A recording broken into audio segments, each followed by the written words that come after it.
47 സങ്കീർത്തനം. ജനതകളുടെ മേൽ വാഴുന്ന ദൈവം. ജനതകളെ കരഘോഷം മുഴക്കുവിൻ, ദൈവത്തിൻ്റെ മുൻപിൽ ആഹ്ലാദാരവം മുഴക്കുവിൻ. അത്യുന്നതനായ കർത്താവ് ഭീതിതനാണ്. അവിടുന്ന് ഭൂമി മുഴുവൻ്റെയും രാജാവാണ്. അവിടുന്ന് രാജ്യങ്ങളുടെ മേൽ നമുക്ക് വിജയം നേടിത്തന്നു. ജനതകളെ നമ്മുടെ കാൽ കീഴിലാക്കി.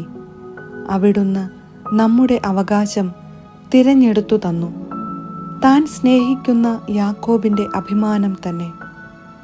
ജയഘോഷത്തോടും കാഹളനാദത്തോടും കൂടെ ദൈവമായ കർത്താവ് ആരോഹണം ചെയ്തു. ദൈവത്തെ പാടി പുകഴ്ത്തുവിൻ, സ്തോത്രങ്ങൾ ആലപിക്കുവിൻ. നമ്മുടെ രാജാവിന് സ്തുതികൾ ഉതിർക്കുവിൻ, കീർത്തനങ്ങൾ ആലപിക്കുവിൻ. ദൈവം ഭൂമി മുഴുവൻ്റെയും രാജാവാണ്. സങ്കീർത്തനം കൊണ്ട് അവിടുത്തെ സ്തുതിക്കുവിൻ. ദൈവം ജനതകളുടെ മേൽ വാഴുന്നു. അവിടുന്ന് തൻ്റെ പരിശുദ്ധ സിംഹാസനത്തിലിരിക്കുന്നു.